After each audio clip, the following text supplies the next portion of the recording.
Hello guys, मेरे YouTube channel में आपका स्वागत है। मेरा नाम अनुभव मिश्रा। तो आज मैं आपको इस वीडियो में Nippon India small cap fund का डिटेल रिव्यू करके बताने वाला हूं। उसके बाद कोई दूसरी वीडियो देखने की जरूरत नहीं पड़ेगी। मैं आपको इस वीडियो में फंडामेंटल एनालिसिस करके एक्सेल शीट में दिखाऊंगा और मैं आपको लास्ट में कंक्लूजन में ये भी बताऊंगा कि आपको इसमें इन्वेस्टमेंट करना चाहिए या नहीं करना चाहिए, और अगर आपको इसमें इन्वेस्टमेंट करना चाहिए तो कितने साल तक करना चाहिए। तो मैं चैनल को सब्सक्राइब जरूर कर दीजिएगा। मैं सिर्फ लाता देता हूँ। चलिए शुरू करते हैं।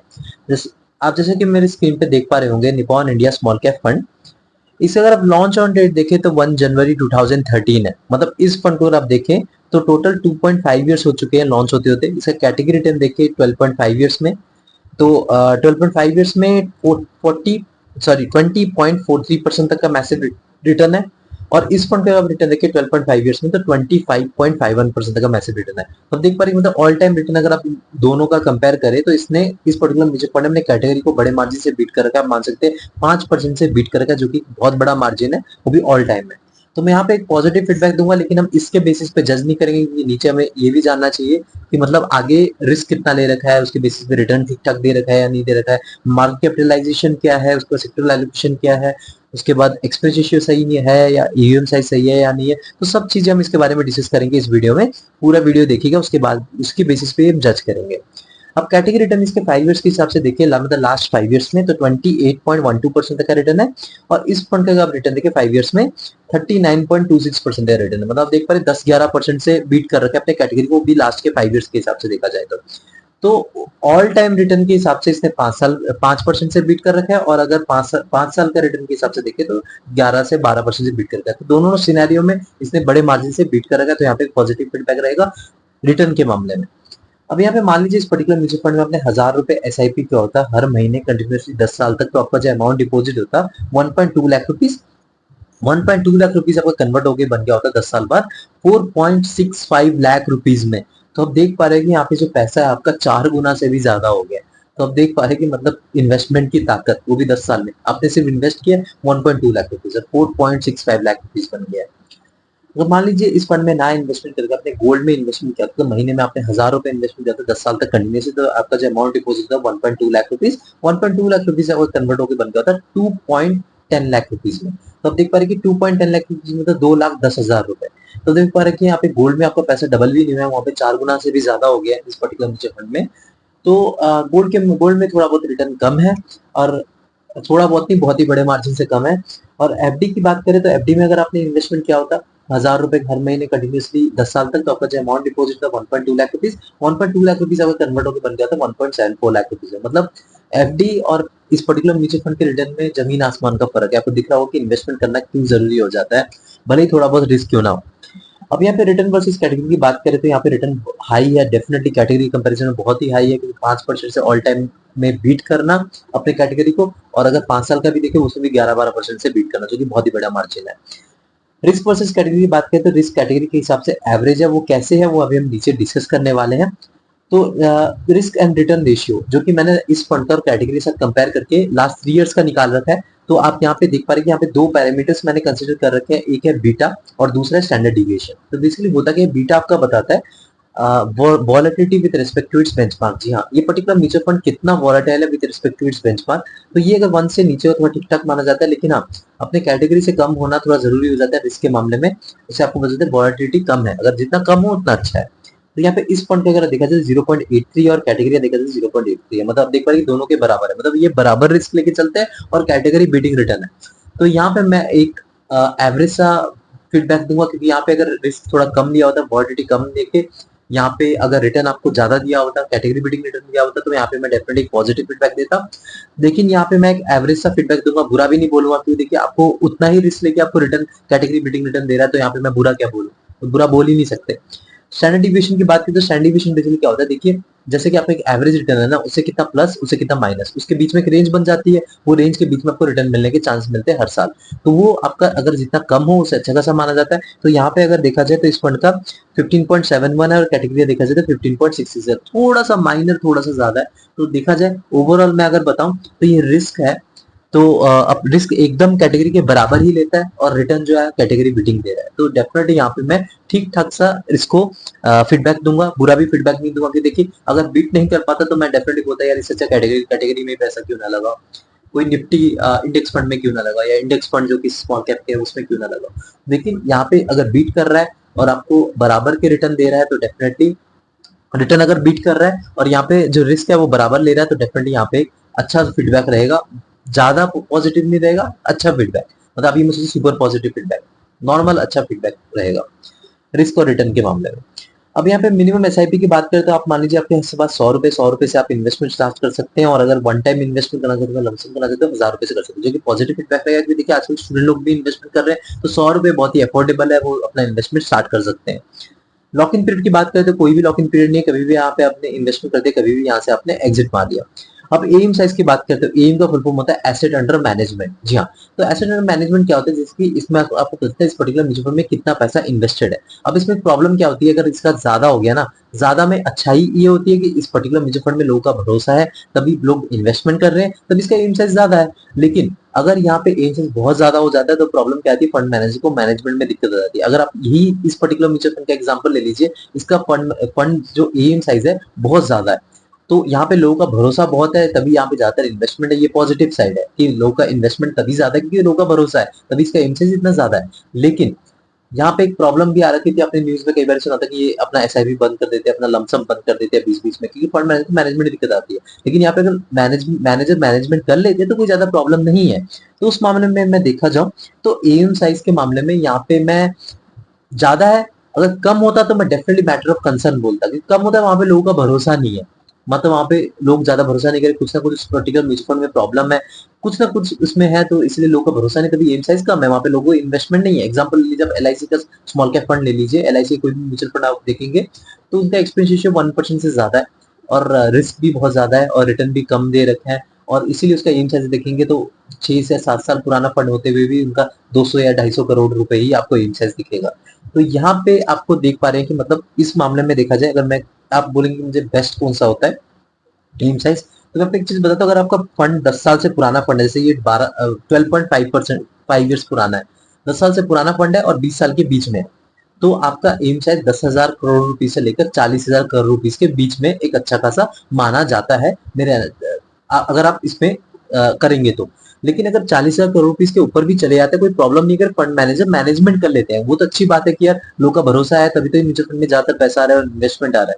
लेकिन यहाँ पे जैसे है 558,029 करोड़, मतलब मान सकते हैं 60,000 करोड़ रुपीज के आसपास पहुंच चुका है, जो कि बहुत ही मैसिव अमाउंट है अगर एम साइज देखा जाए। तो यहाँ पे मैं एक पॉजिटिव फीडबैक भी नहीं दूंगा, मैं एक नेगेटिव फीडबैक नहीं भी दूंगा, क्योंकि यहाँ पे दोनों ही आप देख सकते हैं कि इनडायरेक्ट इम्पैक्ट है और यहाँ पे ज्यादा भी है, तो मैं कुछ कह नहीं सकता। तो इस मामले में यहाँ पे मैं एम साइज पे एवरेज सा फीडबैक दूंगा, ना तो पॉजिटिव ना तो नेगेटिव। एक्सपेंस रेशियो की बात करते हैं, एक्सपेंस रेशियो बेसिकली क्या होता है, देखिए आप तो दिमाग लगा नहीं रहे, दिमाग लगाने वाले कौन है, आपके फंड मैनेजर। फंड मैनेजर दिमाग लगाते हैं, फंडामेंटल एनालिसिस करते हैं और आपको स्टॉक में इन्वेस्टमेंट करके आपको रिटर्न दिलवाते हैं। तो यहाँ पे अगर देखा जाए 1% से नीचे उसे अच्छा खासा माना होता है, क्योंकि एक्सपेंस रेशियो जो होता है वो आपको मैनेजमेंट फीस देना पड़ता है उनको, तो यहाँ पे 1% से नीचे हो तो उसे अच्छा खासा माना जाता है, यहाँ पे 0.65% एक्सपेंस मामले में सही है। और मैनेजर क्राइटेरिया सेट करेगा जो मैं आपको हर एक वीडियो में बताता हूँ, 0.7% से नीचे होना अच्छा होता है, क्योंकि देखिए मैं नहीं चाहता कि लॉन्ग टर्म में आप इन्वेस्टमेंट कर रहे हैं और आपका एक्सपेंस 0.8 या 0.9 या 1% है, और लॉन्ग टर्म में आपको लाखों crore rupees as a management fees payment कर रहे हैं, क्योंकि वो लोग दिमाग लगा के आपका इन्वेस्टमेंट कर रहे हैं तो वो तो मैनेजमेंट फीस लेंगे ही लेंगे। लेकिन ये 0.7% से नीचे का हो तो थोड़ा बहुत रीजनेबल होता है, तो यहाँ पे 0.65% है, तो एक्सपेंस रेशियो के मामले में डेफिनेटली एक अच्छा खासा पॉजिटिव फीडबैक दूंगा। टैक्स इन्फॉर्मेशन की बात करें तो 1 साल से पहले मान लीजिए आपने प्रॉफिट बुकिंग करके एग्जिट मार लिया तो वो 20% का टैक्स देना पड़ेगा प्रॉफिट पे, और 1 साल के बाद आपने एग्जिट मारा तो 12.5% का टैक्स देना पड़ेगा प्रॉफिट पे। लेकिन देखिए यहाँ पे भी कंडीशन है कि कुछ 1.25 लाख रुपीज तक का अगर आपका प्रॉफिट है तो आप उसमें टैक्स नहीं देंगे, और अगर आप इंडियन इनकम टैक्स स्लैब में आते हैं तो तभी जाके आप टैक्स देंगे, लेकिन वरना नहीं देंगे। अगर आप इंडियन इनकम टैक्स में नहीं आते तो आप इसको इग्नोर मार सकते हैं। 1 साल से पहले अपने एग्जिट मार लिया तो आपको 1% तक एग्जिट लोड देना पड़ेगा, अगर 1 साल के बाद अपने एग्जिट मारा तो एग्जिट लोड देने की कोई जरूरत ही नहीं है। अभी हमें मेन बात पे आते हैं जो मार्केट कैपिटल। मार्केट कैपिटल की बात करें तो यहाँ पे मिड कैप में जिनका एलोकेशन है 13.97% तक एलोकेशन है, स्मॉल कैप में 70.03% तक एलोकेशन है, लार्ज कैप में 11.72% तक एलोकेशन है, और अदर्स में देखा जाए मतलब कैश या डेब्ट के फॉर्म में 4.3% तक एलोकेशन है। तो एलोकेशन के मामले में मैं बताऊं तो इन्होंने रिस्क थोड़ा कम लेने की कोशिश करी है, यहाँ पे मिड कैप और लार्ज कैप में थोड़ा अच्छा खासा एलोकेशन करके। देखिए जो सेबी गाइडलाइन के हिसाब से बताया गया है कि अगर आप स्मॉल कैप कैटेगरी का म्यूचुअल फंड पिक करते हैं, मतलब स्मॉल कैप ये बेसिकली फंड मैनेजर्स के लिए, तो अगर वो स्मॉल कैप म्यूचुअल फंड में स्टॉक इन्वेस्टमेंट कर रहे हैं तो उनका मिनिमम 66 या 68% तक का स्मॉल कैप के मतलब कंपनीज है उसके स्टॉक में आपको उनको इन्वेस्टमेंट करना पड़ेगा। तो ये एक बेसिकली एक उनके गाइडलाइन के हिसाब से फॉलो करना ही पड़ेगा। बाकी के बच्चे जो 32% या 32 या 34% वो आप लार्ज कैप, मिड कैप या फिर कैश के फॉर्म में इन्वेस्टमेंट कर सकते हैं। वो टोटल डिपेंड करता है फंड मैनेजर। तो मेरा जो क्राइटेरिया मैं जो बोलता हूँ कि अगर स्मॉल कैप कैटेगरी का म्यूचुअल फंड है तो वहाँ पे आप ऑलरेडी 68% तक का जो भी सेबी ने गाइडलाइन में बता रखा है उतना तो आपको लेना ही पड़ेगा। तो वहां तक तो आप रिस्क ले ही रहे हैं। तो बाकी के बच्चे जो 32% है, 32% वो या फिर लार्ज कैप या फिर मिड कैप या फिर थोड़ा बहुत कैश या फिर डेप्ट के फॉर्म में इन्वेस्टमेंट करके थोड़ा रिस्क को मिनिमाइज कर सकते हैं। तो यहाँ पे उन्होंने लगभग वैसा ही करने की कोशिश करी है। तो आप देख पा रहे कि स्मॉल कैप में 70% तक का इन्वेस्टमेंट कर रखा है जो थ्रेशोल्ड के आसपास का फॉलो कर रखा है, और मिड कैप में 13.97%, लार्ज कैप में 11.72% और अदर्स में 4.3%। तो मार्केट कैपिटलाइजेशन के मामले में आप एक पॉजिटिव फीडबैक दूंगा। इन्होंने प्रॉपर्ली डाइवर्सिफाई करने की कोशिश करी, थोड़ा बहुत रिस्क को मिनिमाइज करने की कोशिश करिए, तभी यहाँ पे आप देख पा रहे रिस्क जो है अपनी कैटेगरी के आसपास ही लेता है और यहाँ पे रिटर्न आपको जो कैटेगरी बीटिंग रिटर्न भी दे रहा है। तो यहाँ पे सेक्टर यहाँ पे मार्केट कैपिटल के मामले में यहाँ पे पॉजिटिव फीडबैक रहेगा। और सेक्टर एलोकेशन के बारे में बात करें तो यहाँ पे इंडस्ट्रियल सेक्टर में 25.06% तक एलोकेशन है, कंज्यूमर साइकिल में 15.37% तक एलोकेशन है, फाइनेंशियल सर्विसेज में 14.68% तक एलोकेशन है, उसके बाद आपका बेसिक मटेरियल्स में 13.37% तक एलोकेशन है, उसके बाद कंज्यूमर डिफेंसिव में 8.95% तक एलोकेशन है, उसके बाद आपको हेल्थ केयर सेक्टर में 8.58% तक एलोकेशन है, उसका टेक्नोलॉजी सेक्टर में 7.75% तक एलोकेशन है, यूटिलिटीज में 2.29% तक एलोकेशन है, एनर्जी सेक्टर में 1.92% तक एलोकेशन है, कम्युनिकेशन सर्विसेज में 1.48% तक एलोकेशन है और रियल एस्टेट में 0.55% तक एलोकेशन है। तो एलोकेशन के मामले में बताए तो ऊपर के जो 5 जो सेक्टर्स है ना, आपका industrial sector, consumer cyclical, financial services, basic materials, consumer defensive और हेल्थ केयर, आप 6 सेक्टर्स मान सकते हैं। ये अगर 6 सेक्टर्स अच्छा खासा परफॉर्मेंस देती है आपको ये पर्टिकुलर म्यूचुअल फंड पे अच्छा खासा रिटर्न देगा। तो डाइवर्सिफिकेशन के मामले में आप एक पॉजिटिव फीडबैक दूंगा। प्रॉपर्ली डाइवर्सिफिकेशन कर रखा है इन्होंने, कोई ज्यादा एक पर्टिकुलर सेक्टर में ज्यादा पैसा इनका लग नहीं रखा है, सारा डाइवर्सिफिकेशन इन्होंने अच्छा खासा कर रखा है। इंडस्ट्रियल सेक्टर पे इनका ज्यादा भरोसा है, ये आप याद रखिए। तो सेक्टर एलोकेशन के मामले में पॉजिटिव फीडबैक रहेगा। फंड मैनेजर की बात करते हैं, यहाँ पे 2 फंड मैनेजर है, एक किंजल देसाई जिनका एक्सपीरियंस है 21.47 ईयर्स का, मतलब आप सोच पा रहे हो कितना ज्यादा एक्सपीरियंस है। सेकंड है समीर रच, इनका एक्सपीरियंस है 8.45 ईयर्स का। तो आप देख पा रहे कि मतलब इनका एक्सपीरियंस के मामले में बहुत ज्यादा एक्सपीरियंस फंड मैनेजर है। आप इनके बारे में हिस्ट्री ट्रैक कर सकते हैं, आप पता लगा सकते हैं इन्होंने पास्ट में कैसे रिटर्न दिलवा रखे हैं, उनकी स्ट्रैटेजी क्या होती है, किस तरीके से इन्वेस्टमेंट करते हैं। तो आप भी कॉन्फिडेंट रहेंगे कि हाँ मैंने इन पे रिसर्च किया था, इनकी स्ट्रैटेजी होती है। आप फिर रिलैक्स भी रह सकते हैं जब आप इन्वेस्टमेंट करिए। फंड मैनेजर की फंडामेंटल एनालिसिस पे ही टोटल डिपेंड करता है आपके रिटर्न्स। तो डेफिनेटली यहाँ पे दोनों fund managers experience fund manager है और यहाँ पे अच्छे खासा हैंडल कर सकते हैं, और यहाँ पे इस मामले में मैं पॉजिटिव फीडबैक दूंगा।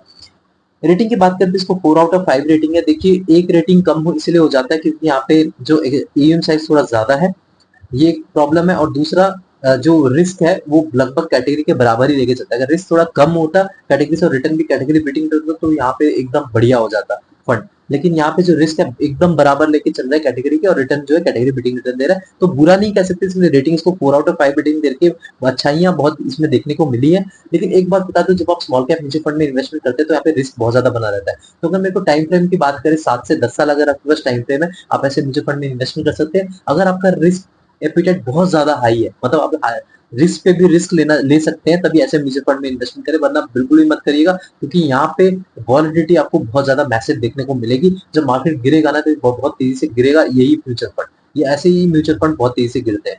तो अगर आपके पास 3 चीज याद रखिए, आपके पास अगर टाइम फ्रेम 7 से 10 साल है, आप अगर रिस्क एपिटाइट आपका हाई है, बहुत ही हाई है, मतलब अगर आपका पैसे डूब जाए तब भी आपको कोई फर्क नहीं पड़ता, मतलब आप भूल जा रहे हैं उसको, मतलब अगर आपको कुछ भी अभी चाहिए ही नहीं, आपने लॉन्ग टर्म के लिए सोच के चले, तो तब ऐसे म्यूचुअल फंड में इन्वेस्टमेंट करें। और तीसरा जो है, इमरजेंसी कैश को फॉर्म में इसको यूज ना करें। मतलब जैसे कि आपको अभी इमरजेंसी कैश चाहिए और मार्केट यहाँ पे गिर रखा है, आपने पैसे निकाल लिए तो फिर आपका लॉस हो गया, तो इसीलिए आपको इमरजेंसी कैश अलग से रखने पड़ेंगे और इसके बाद इसमें इन्वेस्टमेंट करना पड़ेगा, वरना ये दिक्कत हो जाएगी क्योंकि मार्केट कभी भी डाउन हो जाएगा और फिर आप लॉस में इसमें पिक करेंगे, तो वो बहुत ही गलत चीज हो जाता है। तो इसीलिए आपको ये 3 चीजें फॉलो करेंगे तभी जाके ऐसे म्यूचुअल फंड में, मैं तो बोलूंगा स्मॉल कैप म्यूचुअल फंड में आप अगर रिस्क एपिटाइट आपका हाई है तभी ऐसे म्यूचुअल फंड में इन्वेस्टमेंट करें, वरना बिल्कुल मत करें। और खुद रिसर्च करके इन्वेस्टमेंट करिएगा, यानी कि मैंने बोल दिया और आपने जाके भाग के इन्वेस्टमेंट कर दिया। तो मेरे चैनल को सब्सक्राइब जरूर कर दीजिएगा, मैं जरूर लाता रहता हूँ।